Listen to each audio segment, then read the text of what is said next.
Здравейте на всички! Както обещах, ще ви покажа терен, който е превърнат в соларен парк, а в същото време в близост до него се изхвърлят строителни отпадъци. И въпреки че има табела, на която е описано, че е забранено изхвърлянето на строителни отпадъци, то строителните отпадъци са изхвърлени точно преди табелата.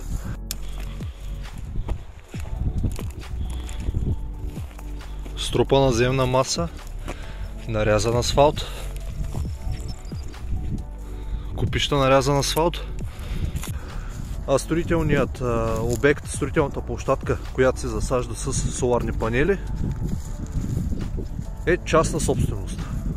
Ако някой си мисли, че фирмите на Делян Пеевски и Иво Прокопиев, които са източили пари по проекта за зелената сделка, ако някой си мисли, че това няма да стигне до него, то страшно се лъже. И знам, че повечето хора не ги интересува, защото са малумни говеда и гледат само пред себе си. Та даже и пред себе си и пред децата си не гледат. Но тия, които от вас не са съгласни с това, което се случва, най-малкото разпространете това, което се записва в момента. Крайно време е да... То крайното време не спира, не свършва, но е неизбежно това, което се случва, и е факт, че в момента природата се унищожава. Тази гора, която ви показвам в момента, се е палила няколко пъти и умните хорица точно в близост до тази гора засаждат соларен парк. Аз в момента вървя по тангентата и гледам да не влизам в частната собственост, тъй като записвам на видео, въпреки че видеосъдържанието не е доказателство в съда, но се държа добре. Не влизам в частната собственост, но отстрани искам да покажа за какво става въпрос. Става въпрос за огромен соларен парк. Става въпрос за изхвърляне на боклуци, за трамбоване на боклуци. И в бъдеще, може би, това, което е трамбовано, и то ще се превърне в соларен парк. Това е зелената сделка. Това са привържениците и екоактивистите на зелената сделка. Привържениците на зелената сделка и екоактивистите явно подкрепят това, не знам. Надявам се те да не подкрепят това, да подкрепят истинската зелена енергия. Все повече се отчаявам, гледайки това.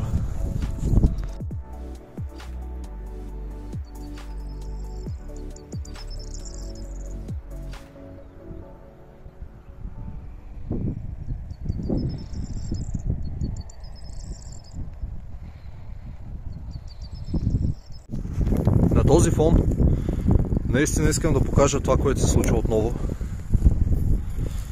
Споделете това, пак казвам, разпространете го. Нека да го видят повече хора и да стане ясно, че хората, които казват, че ще се трамбоват боклуци и ще бъдат засаждани соларни панели, ветрогенераторни перки и ще бъде убивана живата природа, хората, които го казваме това, не плашим. Ние показваме предварително какво ще се случи. Разруха. Това е пагубно.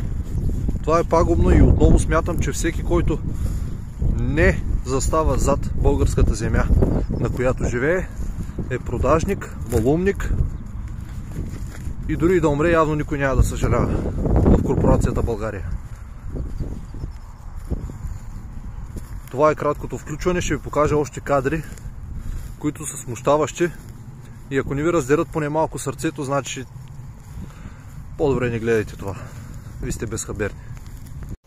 Казваме, че дръвчетата били изгорели. Господ дал студ и ни дал плодове. Ами как да ни даде плодове, като ние унищожаваме живата природа? Ние не заслужаваме по този начин. Ние не заслужаваме и заради маса продажни идиоти.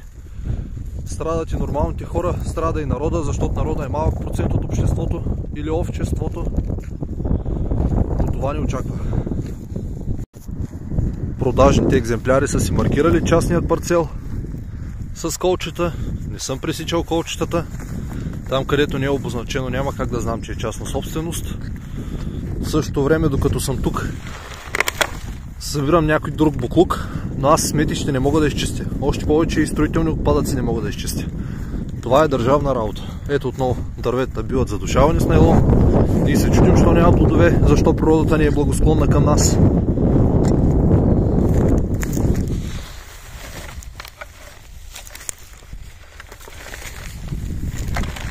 Това е отговора. Идват камиони, заливат с филц, зариват с филц, трамбова се и се строи соларен парк. Наблизо има лавандулово поле. Няма да се очудят до няколко години да го изкупят и него, да му сменят статута разни малумни други екземпляри. Само искам да видите. На частната собственост е забранено изхвърлянето на строителни отпадъци и точно 3 метра настрани строителен отпадък. Това е зелената сделка.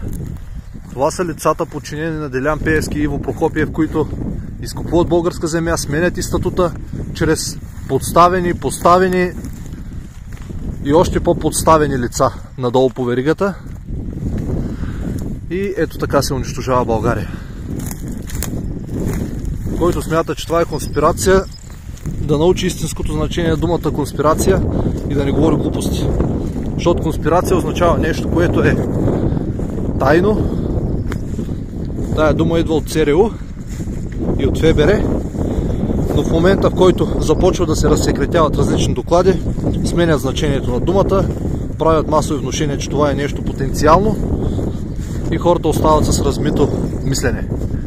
Конспирация означава нещо реално, което е замислено да се случи. Всяко друго значение на тази дума е лъжовно. Соларни панели. Внасяме ток от Румъния. Плащаме 3 пъти по-скъп ток. Честито! Найлоновите турби, както и бокуците по пътят, са тук благодарение на хора, които са безхаберни. Обаче други безхаберни хора е добре да станат малко по-хаберни, тая стара дума, да станат малко по-заинтересовани и малко по-знаещи по въпроса с отпадъците в Шумен и да се задействат и да създадат, извинявам се за вятъра, нищо не мога да направя за него, да създадат обстановка, в която градът да бъде по-чист, областта да бъде по-чиста, защото тия хора ги избираме за това.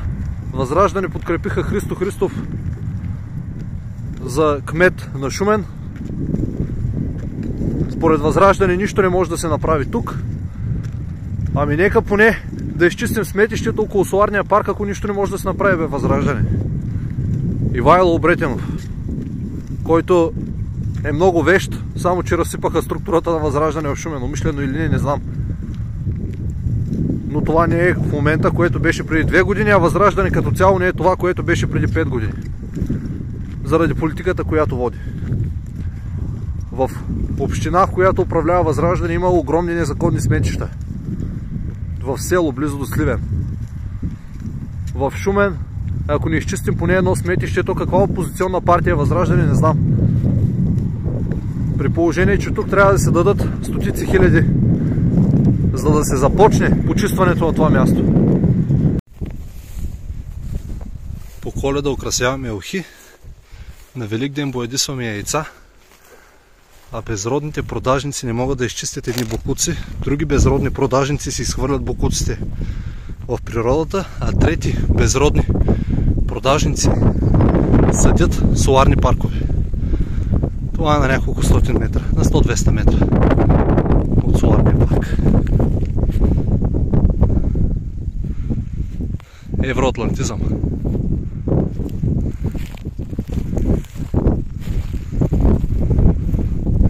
Строителен отпадък, битов отпадък, нейлонови турби. Мислим за народа. Пеевски мисли за хората, само че той и Борисов са хората.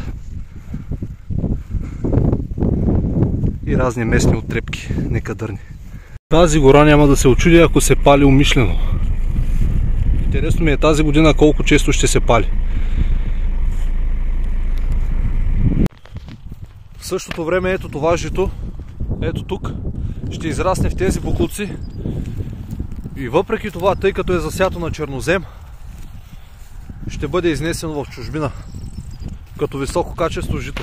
А ние ще внасяме жито от Украйна, зърно като цяло, всякакво от Украйна и ще се унищожаваме здравето с вреден хляб, с неизпълнени норми по производството на храните в България и ще мрем в мизерия в една индустриална зона.